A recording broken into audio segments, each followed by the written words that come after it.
Welcome back, everyone, to part 2 of Julie Willis, the owner and CEO of Zendira. This is a very special episode. Not only do I work with Julie, she is a friend. We are coming out with a bag together. So exciting. I like how I just spoiled that in the intro. But if you're interested in hearing more about that, along with some concepts around off-body carry and hybrid carry, this is the episode for you. Trust me, you don't want to miss it. Let's get into it. Yeah. I mean, even like, I think when I was designing the Active, which has a buckle, I'm doing this because that's where the buckle is. It's the same buckle that's on the Tactical. Yes. And it is a quick release because, yeah, there are some folks that were like, well, I need to be able to unhook it. And I was like, okay, but that's an advanced level. If you intend to unhook for a specific reason, maybe you're armed in the bag or not. But if somebody's using it against you, maybe from the back, if you know that that's something you want to train towards, then you do that. And so that's why that's an option, but it's not a beginner move. Right. Yeah. Like, at all. Absolutely. So, yeah. Yeah. And I think some of it, something as I've gone through, I've been doing martial arts since I was, a little kiddo, like 13 was when I started. Something I've seen as a theme throughout all the styles is there's usually a subset of like very common moves that remain consistent. And one that kind of came up when I'm thinking back to when I rolled with the fanny pack, my partner got me and she took my back and she used the cord. And we're, by the way, guys, if you want to switch over to the YouTube version to get the video of this, you totally can. Otherwise, this isn't going to make much sense. But the cord or the strap of the bag, she pulled across my neck. And of course, like my thing I had to do from there was frame. And I had to try to, kill her wrists to one side and then even like use my feet to frame. Framing is when you're just pushing someone away with your appendages, your arms, your legs. And that was a unique experience. So yeah, there are a few moves you can train for like worst case scenario, like if that happens. At the end of the day, the bag has the gun in it. I don't know that I would unclip unless I was just being like choked out, like if I really had to release this. But to have the wherewithal, to have the fine motor skills to do that in the middle of a fight, I don't know.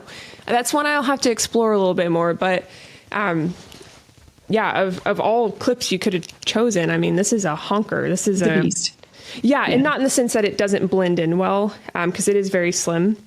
Of course, not compared to your like kind of but very typical plastic clips you see on the majority of bags. It's not as slim as those, but it does like blend in with the make of this bag as well as the others, which I really like. But yeah, is this a good time to break into the creation of this style bag? Like what made you go from this style to the Monday style for those not watching to the Friday? This is the full size and the Active style bag here. And of course, Saturday is very similar. I don't know which one came before the other. Friday, and then full size Friday, and then Active Friday, and then Saturday. Saturday just, I know. Like, Friday, Saturday. I don't know. I almost named the Saturday the Friday night because it's just fancier. But I like Saturday though.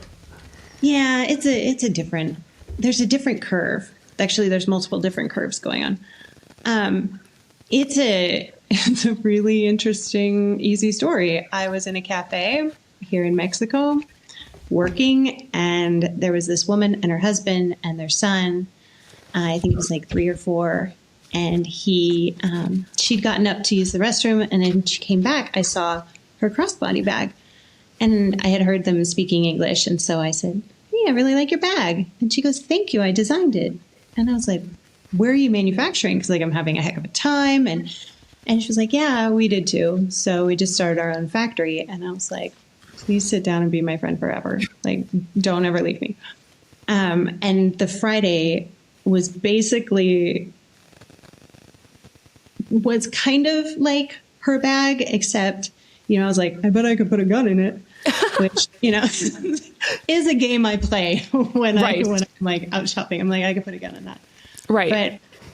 But with hers, she was very protective of the design because she'd worked so hard on it. Because just getting a curve on a body, because we're all different, but getting one that is fairly universal, that took a lot of work, and she had the pride associated with it. And so she was like, well, you can't use mine. And I was like, okay. But that is basically the Saturday. We worked our way up to that point where she was willing to try, and we had to make it bigger and do some things differently. But yeah, that's how the Friday happened. Was she was like, bring me something similar then. And I was like, okay. And I did. And we got going. But yeah, that's how it happened, was because I made a comment in a cafe to a stranger that I liked her bag. Ooh, I love stories like that. It's a sliding glass door moment. Yeah. Yeah. It really is. Yeah. And they hadn't taken on any other brands because they have their own work. And so it was a leap for them too. So absolutely. And I'd love for you to talk about the leather of the bag really quick. I don't think that's something, I don't see that talked about a lot on your website, unless I missed the website. Not. Yeah, it's not like I'm one of the brand educators now, and I think you're the only one. Am I? I'm over here like, is this on the website? I should know the website. Call myself out here. But for those of us who do not know, where do you what's special about the leather? Why this leather? How'd I do? Did I ask that? Why this leather? Well, most of the leather that comes from Mexico is coming out of León. And it's up about 6,000 feet. So we're in the middle. We're not, I don't know if you can tell, but, I don't get to the beach very often. And every time I end up telling somebody, I get a sales call or something, and I'm like, I can't really talk right now. I'm in Mexico. They're like, oh, well, you have a great time. I'm like, yeah, I'm here a lot, but thank you. That's not why I live here. This isn't a beach moment, but I appreciate that. Right.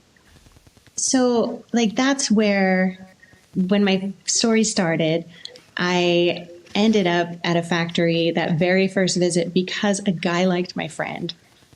So she was like, see if Carlito will help you out. I was like, okay. So I WhatsApped Carlito and I was like, hey, I'm Christy's friend. I'm interested in doing leather bags. Can I talk to you? And he was like, yeah, we do boots. They have 4 huge boot factories, all the brands, the Lucchese's, the Tacovas, that same line, same folks. And so I showed up. He sent me a drop pin, which was a fun, interesting way to roll into my first factory. Yes. And yeah, but he was super nice, took me on the floor, got to meet a bunch of people. We went upstairs, and his very first question was, are you funded? And I was like, no, I'm fired. I am so not funded. And he's like, okay, I have a friend who works with small brands. So he sent that guy a message, was like, hey, I'm sending somebody to you. Drop the pin. The driver and I go. And then that guy's like, oh, well, do you have designs? And I was like, no, I just got here. I have no idea what I'm doing. And he's like, cool. Well, you'll also need leather. So since you're here, go to this tannery. And I was like, okay. And it's a showroom tannery. It's nice. It's pretty. It's fancy wood and yeah. I've seen a video from it. It's right. It's where you sent the yeah. It's not real, but it's pretty. Right. Yeah. They definitely aren't tanning in the back. Right. And I learned a lot doing this the first year. I'm sure. The hard way. That was apparently the only way that I was going to get my lessons. But that whole experience, one trip, there was no gatekeeping. It was yeah, go see my friend, go see my friend, go see my friend. And then I was sitting in the back of this car, because there was a driver who took me around. Thank goodness, there was no way I was going to make that happen. And I'm just holding these samples, and I'm like, every door just opened. that doesn't happen. And I had no idea what was on the other side. I didn't belong in this industry. Like, I had no idea what it took. Thankfully, I had no idea. I think if I'd known, this might not be the conversation we're having. I might have tried to find another job instead. Right. But the leather, I mean, you can't match it. You can't replace it. It is so good. And these hides are actually coming down from the US, and because that's where the bulk of the processing of the animals is done. And then the leather comes down and is tanned and then comes back up as different items.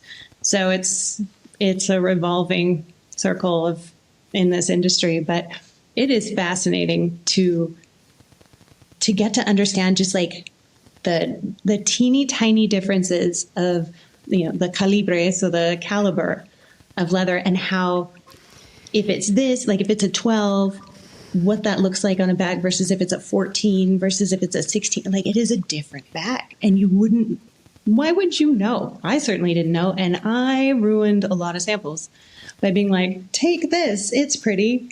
And they were like, oh, okay, lady, you don't know anything, but we'll do what you asked. And then that goes nowhere because I didn't know.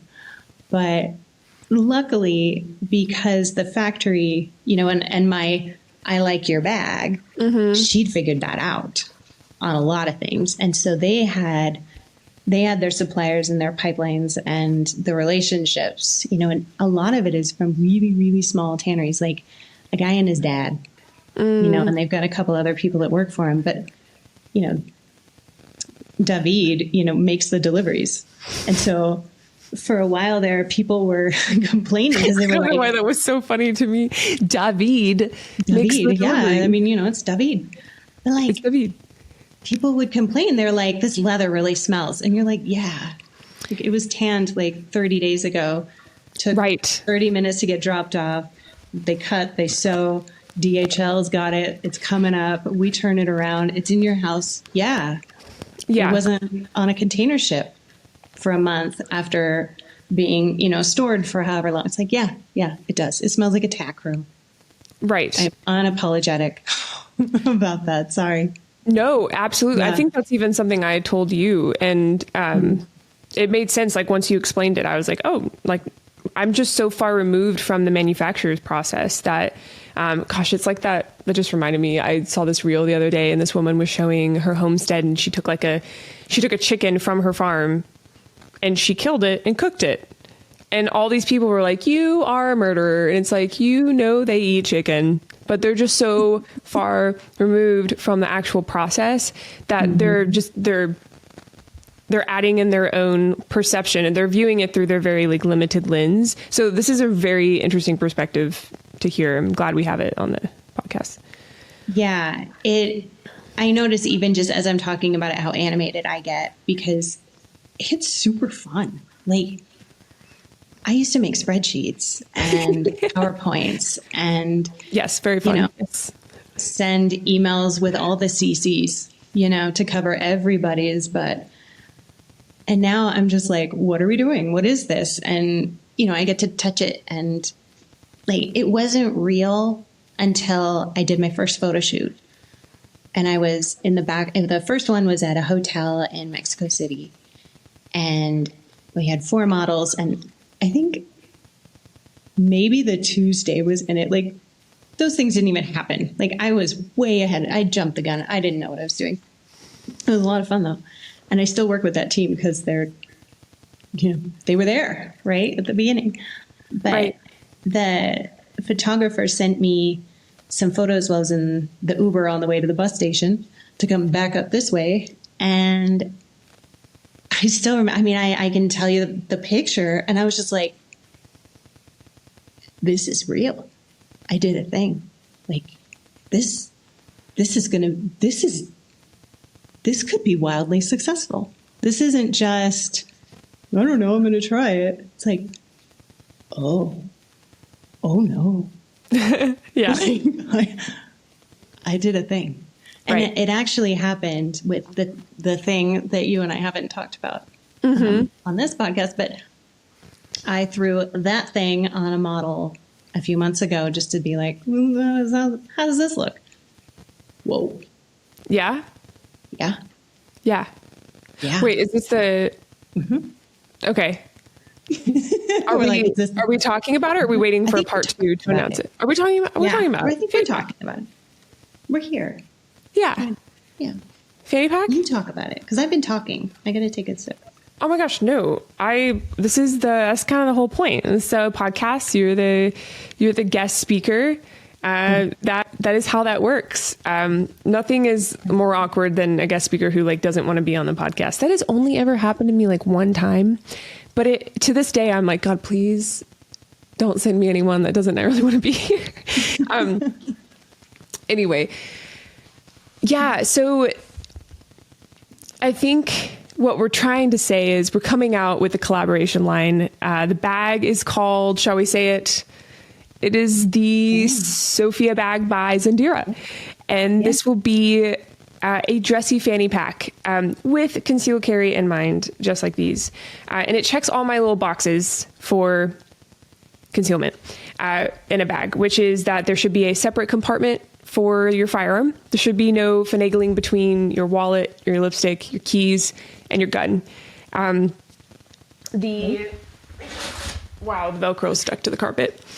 There should be a hard Kydex cover over the trigger guard so that if you were to reach in and for some reason your finger were to slip over the trigger guard, we are not accidentally pulling the trigger. And lastly, the holster that is holding the firearm, so this is more holster specific, which we're kind of about to segue into that, should be fit exactly for your firearm. And I guess this is as good of a time as ever to bring up Andrew Henry.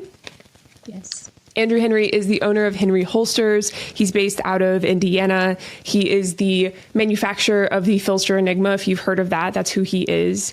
Honestly, at this point, I consider him an industry friend, incredibly professional, intelligent, and encouraging person to know. So I'm just very, very lucky to have him. And honestly, the conversation was around trying to find a method that I was happy with. I was super picky about what I wanted the holster to be that was sold with the bag. And I told Julie, I was like, man, if we could only just have a fully Kydex holster with the Velcro backing. And I remember, I was like, I need to reach out to my friend Andrew. I want to just chat with him. And it turned into a collaboration. Do you want to tell, right? Do you want to tell that story? Or, I mean, I feel like I've set you up here, so. I might have by just saying, turns out there we are on a plane. Yes. But, hopped on a plane. Yeah. And not only that, at the range, we drilled that sample. And we found one thing lacking, and luckily he knows what he's doing. And so we just sent him a quick video from the range to be like, this and this and this, and we wanted to do more of this. And he was like, okay.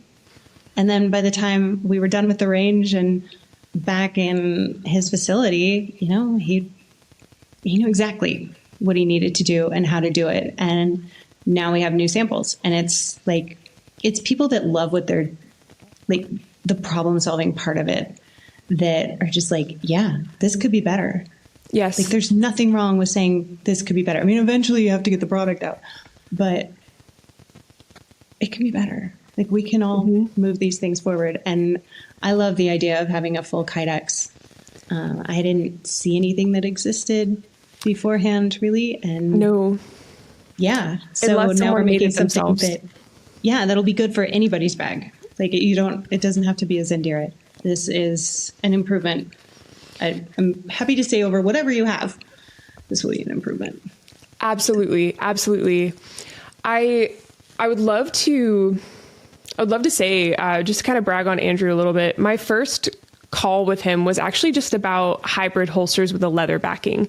And I just want to be clear. They're not bad in the sense that they can never be used. They just require frequent replacing because of the degradation over time.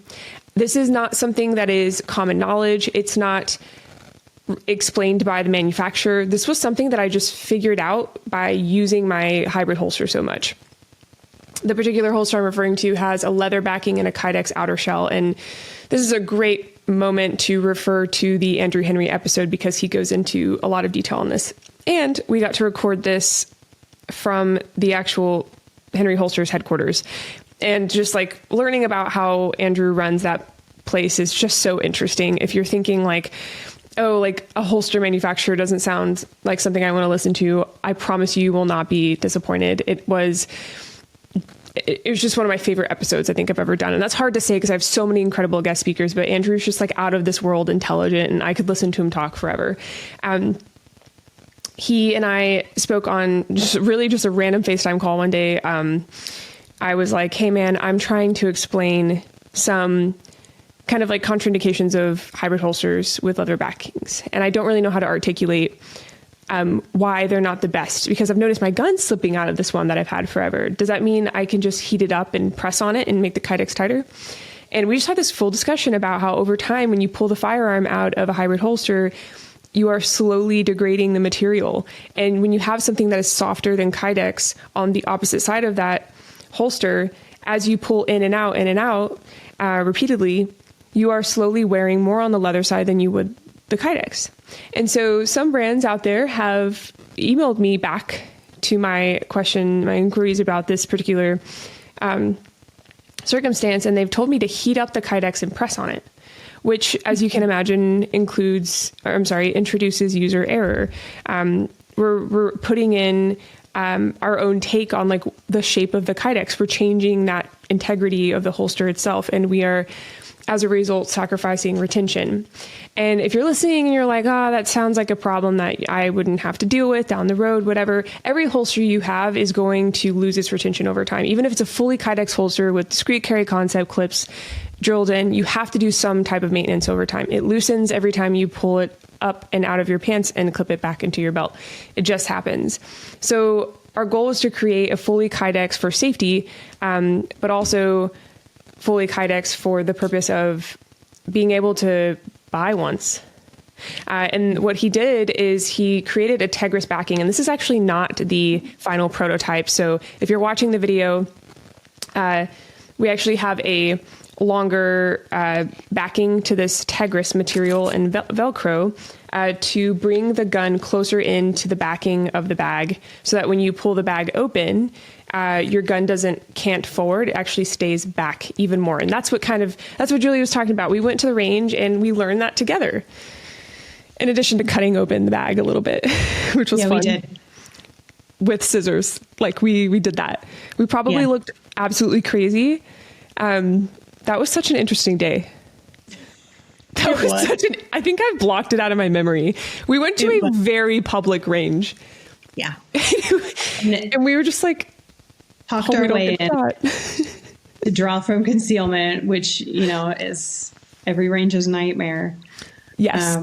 But we used, I think, enough words to be like, no, I promise we know somewhat what we're talking about. Right. And they put us on the side and gave us like an 8-lane buffer from anybody else. And, yes. And we were very good about following the rules. Very good. And we were rewarded with being left alone to do the weird things like cut open a bag and take a whole bunch of random pictures and videos of what we were done. But just watching that firearm just kind of cant away from you. And then as you were trying to drill, it wasn't where it was the last time. And that's not acceptable. Right. That is 100% not acceptable. So at least we were able to be like, but what if we could do this? And he was like, you can do that. I can do that. Ta-da. And it's done. It's a real thing. And actually, I texted him today and we had a quick exchange about moving these forward because it's just such an obvious good idea. Yes. And a need. So it's fun to be part of that and watch someone else work who, cares about it that much. Absolutely. He is solid. Yeah. And I got to watch you make a podcast from the other side of the camera. And I also monitored the time to be like, I think the Dairy Queen is going to close in 10 minutes. Not to like use a TikTok audio, but it did close. But we still got ice cream. Did we go to McDonald's? We did. Yeah. And then we almost hit a deer. What? Then we almost hit the deer. Oh my God. Yeah. We almost hit a freaking deer. That was such a wild trip. We called each other and we were like, hey, do we want to go to Indiana? And it was kind of like this. Yeah, we do want to go to Indiana. Let's go to Indiana. Yeah, absolutely. Yeah. What day? Sure. Right. We had I think we went the following weekend or something. Yeah. It was fast. It was very fast. So wonderful though. Like, thank God I was, and I'm still in my like YOLO, like I'm ready to ship out. You want to send me somewhere, I'll go. Like, I'm so glad we did that. And that was before we like officially started working together too. So I feel like that gave us a chance to talk, and I got to know your vision more. And you really met me when I was in my prime of skepticism of off body. Yeah. And I had kind of played with the Vertex fanny pack and I really liked it. I started carrying it a lot. I almost felt like guilty for it. It was a weird time. And I really liked that Vertex fanny pack, but it's not good with a dress. It's not good with a sweater and cute boots and a long coat. Like, there are outfits where we need to have more options. And even this active version is a step up from that. Are you in search of top-notch gear that exceeds your expectations? Look no further than GPS, brought to you by Go Outdoors Incorporated. GPS has been dedicated to crafting the finest products for hunting and shooting since 2002. As someone who frequents the gun range, my GPS bag is a staple to safely and effectively haul my gear. My personal favorite is the GPS Tall Range Backpack, which makes walking USPSA stages simple and organized. Their specialized bags are designed to keep all of my valuable equipment secure and organized. With GPS, you can experience the ultimate peace of mind. There are 3 exciting product lines: GPS Tactical, GPS Wild About Hunting, and GPS Wild About Shooting provide the perfect solution for your specific needs. So whether you're on a hunting expedition or hitting the range, GPS is your reliable companion. To find a bag that fits your needs, use code SHESHIELD20, that's SHESHIELD 20, to save and to support the pod. Again, that's SHESHIELD20 at checkout, in my opinion. And it's very different in its own ways. Sorry. Yeah. Yeah, it has a different look.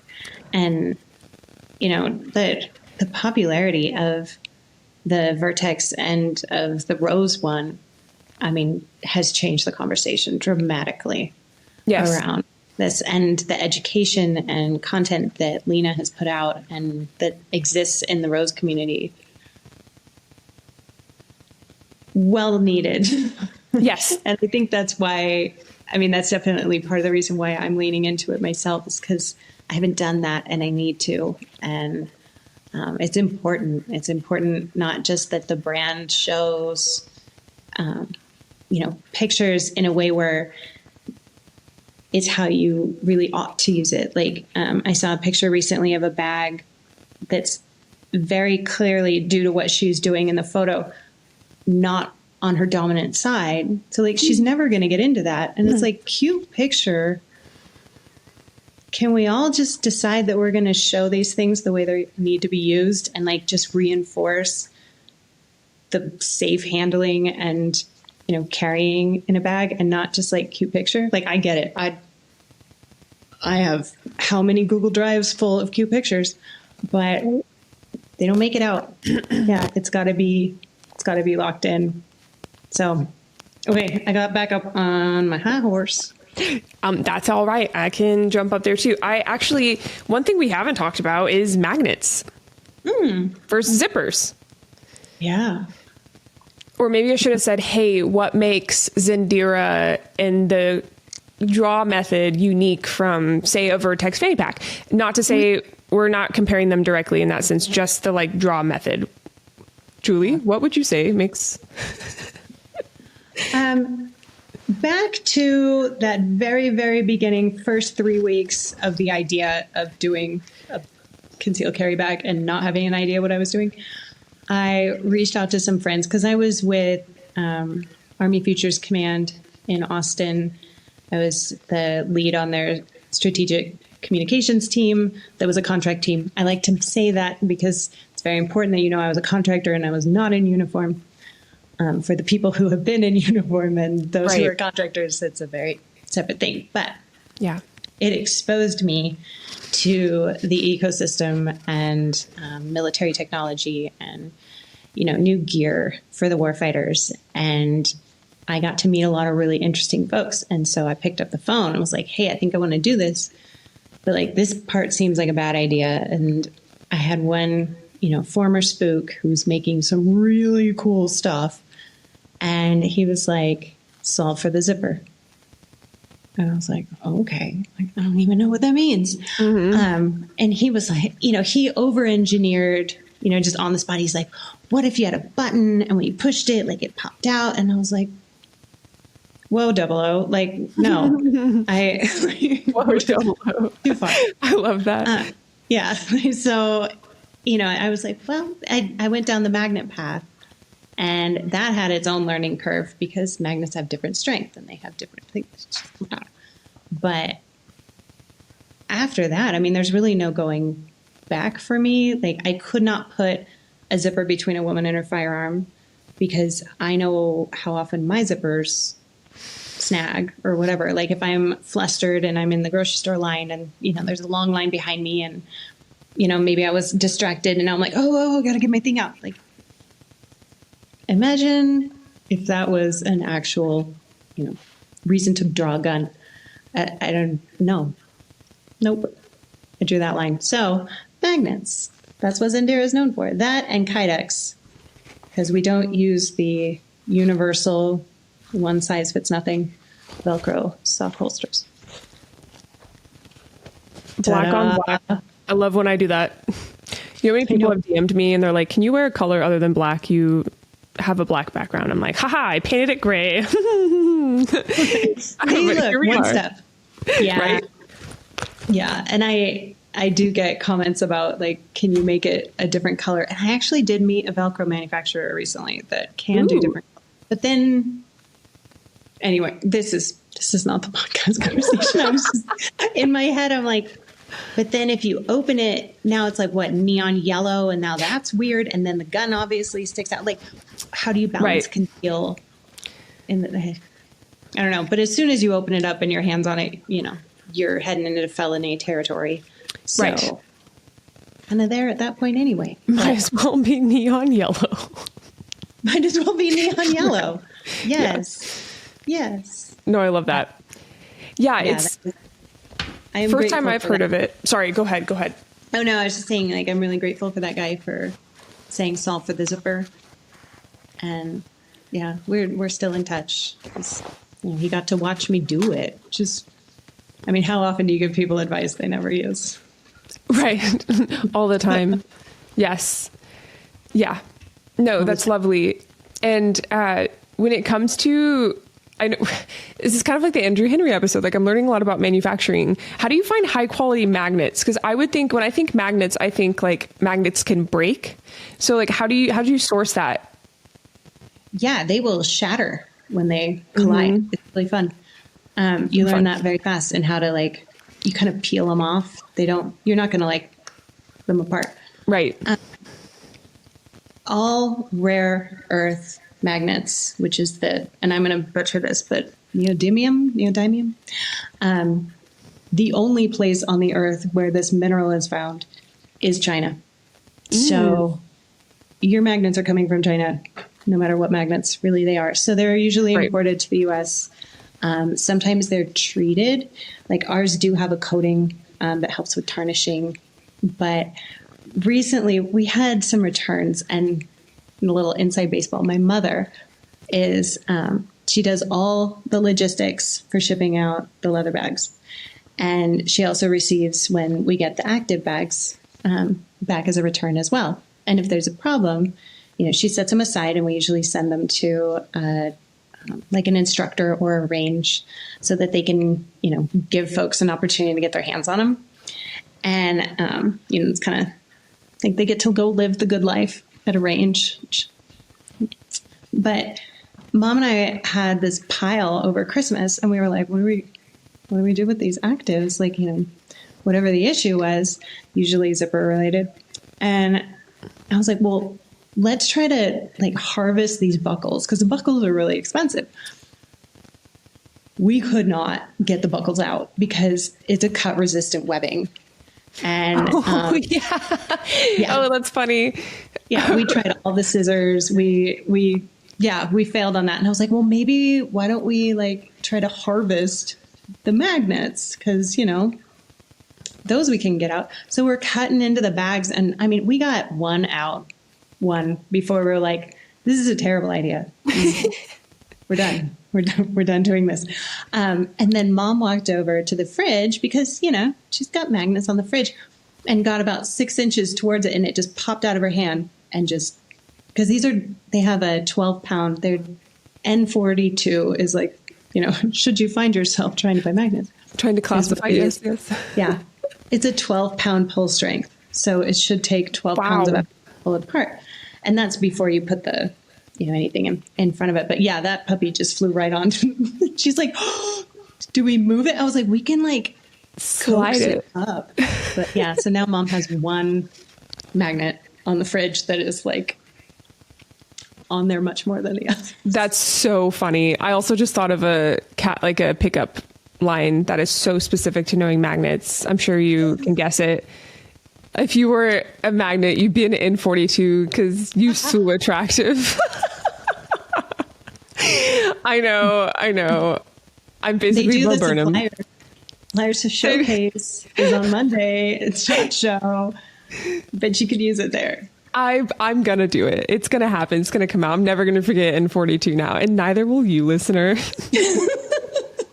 I love that. Congratulations. Absolutely. Yeah, we have had a lot of problems getting magnets in to Mexico, to the factory. Like, I flew a couple of years ago to Tijuana, walked across the border, and went to a UPS store where we had shipped it, like, you know, from within the U.S. because we couldn't get them through customs. They kept getting stuck. Oh, man. And we had orders for Christmas. And so I flew to Tijuana, walked over, took an Uber to UPS store, got him, walked back over, got on a plane, same day, flew back, and was like, magnets. Yeah. But you do what you got to do. And yeah, those little things are, you know, the fun beginning stories. Someday it'll all be polished and I won't have fly to Tijuana and walk across the border stories. Which turns out is very easy. Right. Absolutely. It just adds to the perseverance story, which I think is going to be its own thing one day, like when you write that book. So, you know what I mean? Oh, thank you. Yeah. For real. You're going to do it someday. I'm going to keep bothering you about it.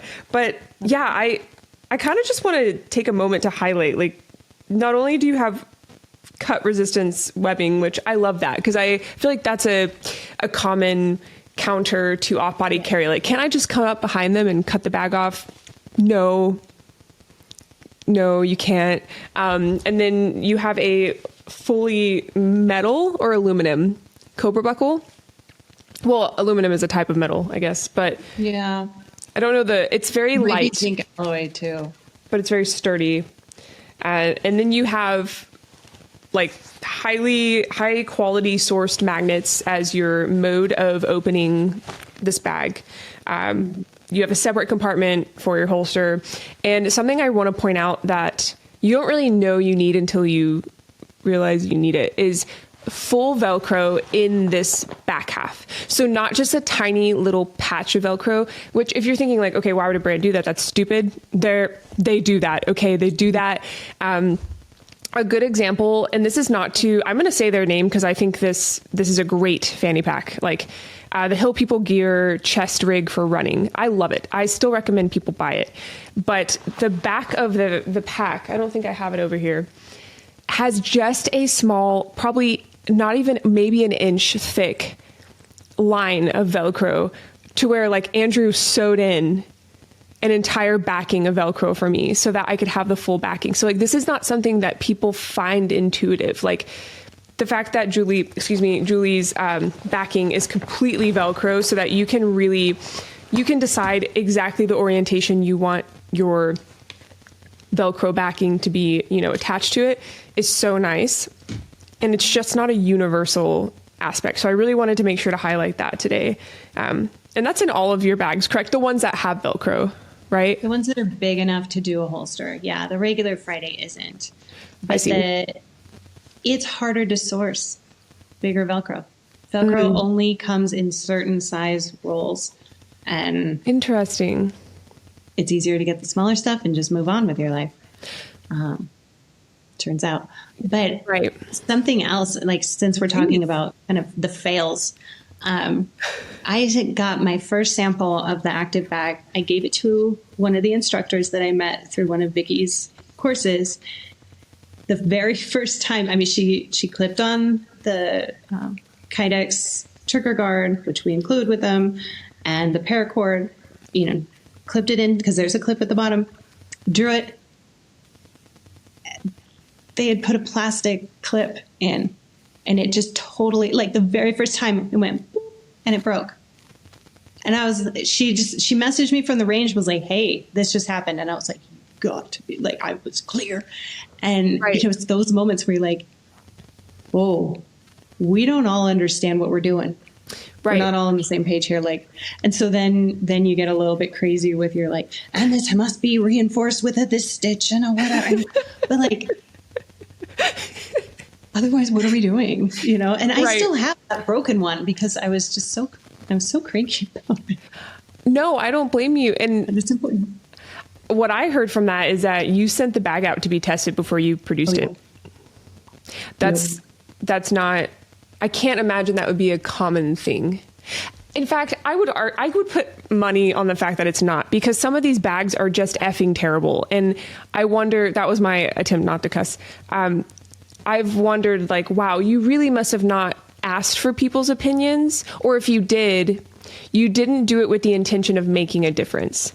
I have absolutely been sent a product, and quite frankly, this example, the product was great already. Like, there was really nothing that needed to really be changed. But I've been sent a product before thinking I was giving like amazing feedback. I'll tell you after the show who this was with. And then they had zero intention of changing anything before production. And I think that they just invited us to this place to show that they invited us to this place. It wasn't to really take our feedback and apply it. They ultimately did years later to another version of it. But the same one that we handled there went out, like released weeks later.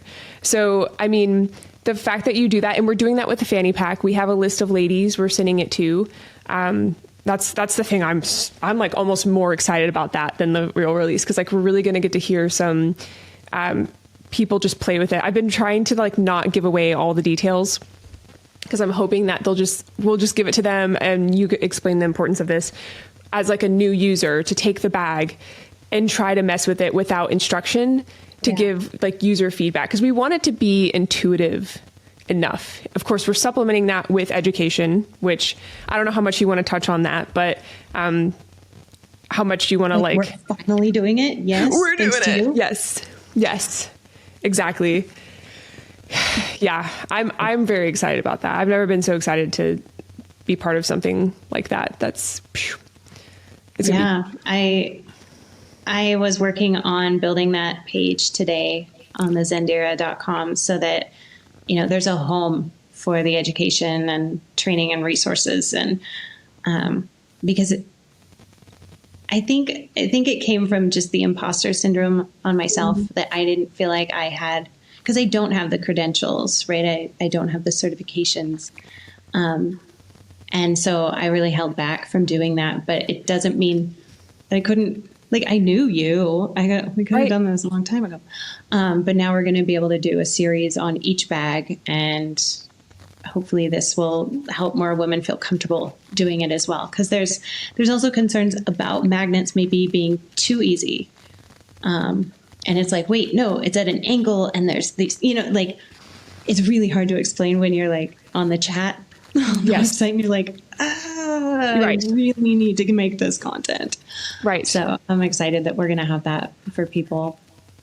Absolutely. And I would kind of like, I'd like to oppose something you said. The certification, to have a voice, to have what am I trying to say? To have the credentials to teach nowadays is so odd. And this is a whole conversation we could have. Like, this is a whole episode. Something I love about Craig Douglas is he talks about how to call this an industry would be to say that there are legitimate standards in place and there aren't. Like, isn't that funny? He said that, I was like, mind blown. And of course he said it in his Craig Douglas way. I'm not repeating this verbatim. He said it, a bit better than that. But you actually taught me the step back when drawing the firearm to keep the muzzle in the same direction. I have my NRA cert. I did my range master instructor certification training. But at the end of the day, you've really poured yourself into the niche of off-body carry with Vicki Farnham. It's not instruction I have. I have her book, been looking through that. You have her book, you're featured in it. But I think what's really powerful about this situation is that we're coming together, because even in the content you've been approving for the social media, you've given me words to help clarify and articulate what I'm trying to say. I think our two brains, our two pasts, all of our experiences are just going to very nicely mesh for this. Even if it's my face primarily, like, it's very much going to be a collaboration, because I don't have the experience you have. And what's really cool is, like, I feel like we're kind of like setting a stage for the discussion more than we are. We're not like kind of doing that. We are doing that. So, Yeah. Yeah. And we have that conversation more often than I think people would want to know. Like, we have, and there I go on it. But like, we're both going to be in Vegas for SHOT Show, and we're like, how do we have, like, I wanted to do some sort of shoot while we're there, because it's an out place. You're out, Yes. and you're likely going to be outfit first in terms of decision making, but that doesn't mean there aren't ways to to stack the deck for yourself of whether that's pepper spray or, a VZ grip or whatever. It's a choice, and it's also a conversation that needs to be happening with friends. Like, do I feel safe going anywhere with you? Yeah. Like, but I can't offsource that responsibility to you. Like, I have to come as, as a participant, I have to have my awareness. When we go to sit in a restaurant, there's going to be the eye contact of who's watching the door and who's watching the kitchen, and who, it's not just, there's nothing casual about it. And I like that we can bring that out in the brand with the social media and just like show that there's more to these conversations than anybody seems to be showing yet. There's, it's cute bag. And you're like, cool. Right. Who cares? Like, it has to function before it's fashion. Like, this isn't, it's not just a cute bag. You can have all the cute bags you want. Wear an Enigma, and you're solid gold. Right. But that one time that you want to change it up, you got to know how you're going to do that. And it's nice to have those kinds of options, that there's cool stuff out there that people are making. And that's really neat to be a part of that too. Because there's cool stuff. Like, there's Enigma. There's cool stuff. Absolutely. Mm-hmm. Yes, absolutely. I've seen some pregnant women make the Enigma work for them. But I mean, I could barely handle my holster with a little abdominal tear. So I don't know how I'm going to do with that. But yes, I agree. The conversation needs to keep happening. I'm excited. If you please go and follow all the Zendira socials, we'll definitely be able to post some cool content there from that. But I just like the concept of spreading awareness. You mentioned pepper spray. Like, even if we're not carrying a firearm,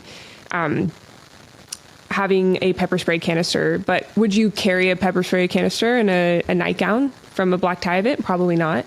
So whether that be something you put in a wristlet or in a Zendira bag, like, there are now options for that, even if it's not a firearm. Yeah. So really some fun stuff to come. I would like to know, not to pivot totally off, if you have more to that, let's talk about it. But I want to know, what are your goals for 2025? We're in the beginning of January. We've talked about how you're actually starting to feel, not actually, but you've expressed that your excitement for shooting and developing as a shooter has recently increased. So what are some things you're looking forward to in 2025 besides, the fanny pack and the education? Good question. Again, I did not give her this before we started.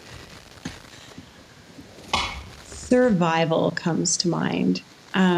Last year was a lot because it's a very small team. Sometimes just me and mom. And sometimes, we don't sew. Mom could sew, but we're not sewing your bags. Trust me, you wouldn't want it.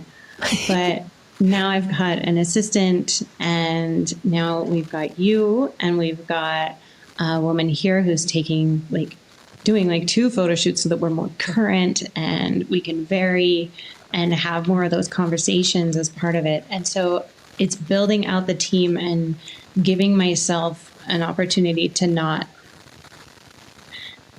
do the things I'm very, very bad at, which is responding to emails, and do the things that actually move the brand forward. So I'm looking forward to that, to building that stuff out and getting support where we need it. And I do have to figure out where home is when I'm in the US. There's home in Texas, there's home in Seattle, there's home there's multiple homes, but in order to get that time on the trigger, I need to, do the paperwork and get the stuff and put my time in. And so that needs to all come together for sure. I also have to choose my firearm. I've tried so many that, I don't know. I have a really cool staccato hat, but that's just a really cool hat. Right. I did get a tour, and that was amazing. Yeah. Of the ranch. Yeah, that was cool. Cool. They're cool. That's wonderful. Absolutely. And you need to just come visit me, and we need to just go to the range. That needs to happen. And yes, we can get content, but I'd love some trigger time. And just I had so much fun at the range with you we literally tore the bag apart. We were like, what could be better about this? So if we can go and you can play with my Glocks and my SIGs and my Tauruses, and I have one Taurus, so my Taurus, my Walthers, so many fun things there. And you can even draw them from the bags. We'll talk about that post show, but I love that you're thinking about that already. Like, what environment can I put myself in to improve as a shooter? Because it's really great you're having that realization now. There's nothing that truly replaces live fire. Dry fire is amazing. I'm not saying that's not great. If that's all you can do right now, go for it, right? Add some stress, add a timer, add movement, do your thing. But accuracy shooting, feedback from the firearm, kind of hard to replace with dry fire. So if you can realize that at this point in your journey, which you are set up for success. I'm just now realizing that. And I think I'm officially 4 years in. I want to, because I had my gun around COVID time. Wow. Yeah, something like that. And I've been competing for almost 2 years now. Like, I should have figured that out, but I think it was Lena who really said it to me one time. She was like, because she sent all of her Rose instructors a bunch of ammo, and she was like, there's just nothing that replaces trigger time. So now you have no excuse. Here's ammo. So 8,000 rounds of it to be exact. So there is no excuse. But I know you are set up for success for 2025, and I feel grateful to be able to be close and watch and help that grow. It's going to be so cool. Yeah, I'm glad you're on the team. It's a lot of fun showing you the behind the scenes of the messy, I guess. Right. Yeah. And how, the things that need to change and that, have just been kind of duct taped together as you're like, no, it's fine. I'll just do it the manual crazy way. And then a viral TikTok, and you're just like, I can't think. It's just this is not okay. Right. Those are the pain points and the growth that, is a success problem. And I try to be grateful for those. Right. Yeah, Absolutely. I feel like, so it's going to be amazing. It's January and we're launching a new product in a few months. So yeah, pretty amazing. I can't wait to say the number of months we spent on it before we release it. Like, I have time cards, you guys. Okay. But yeah, no, I've loved this episode. I feel like we hit everything.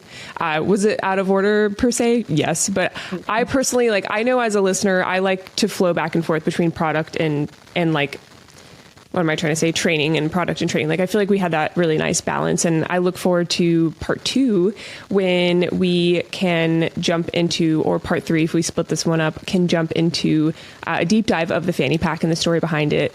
I'm just so excited for that. So thank you, Julie. I always ask guest speakers before they go, anything they would like to leave the listeners with. Yeah. Yeah. I had been thinking about this, and then of course it all like floods at me. Don't be afraid to rebuild. You know, like there's a reason I always start the story of Zendira that I got fired, and sometimes I even say I got capital F fired because it was capital F fired. But you know, the bounce was so much greater, and you know, I wouldn't trade it. So don't be afraid to rebuild. Oh, I love that. Seriously, thank you for sharing that. That was a theme of 2024 for me personally, so I take to that. You know. But yes, thank you guys. Don't be afraid to rebuild. Julie, thank you for your time. Thank you to the listeners who have taken the time to stay around for part 2. I think we're going to split this up into 2. I feel like some bite sizes might be good. If you guys have yet to review the episode or the podcast, please take a moment to do that. I think we're at 4.9 stars on Spotify. So I just want to know who that was, but just kidding. Help us get back to 5. Such a nice thing to be able to say we're at 5, because the guest speakers who come on truly deserve that, in my opinion. Maybe not my hosting, but just rate the guest speakers and not me. For highlights of the episodes, visit She Shield on Instagram, TikTok, YouTube, Rumble, everywhere. We try to do our best to post everywhere. All resources mentioned in this episode, including where to find the Zendira social platforms, the direct website to check out these bags in a little bit more detail, are linked in the show notes, which are the notes below the pod. If you or anyone you know is a firearms owner experiencing a crisis, look into holdmyguns.org. They are an organization that will connect you with a local gun shop or FFL to store your firearm for you. The link to access their website or to find a storage location partner is available in the show notes. Thank you for listening. In the meantime, stay safe and stay vigilant.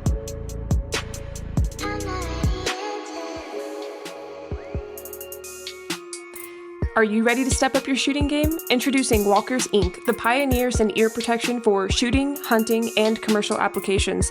For over 25 years, they've been revolutionizing the industry, ensuring your hearing safety and enhancing your shooting experience.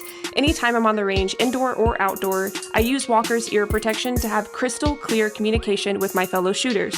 I personally use the disruptors for outdoor shooting and the recons for my indoor shooting adventures.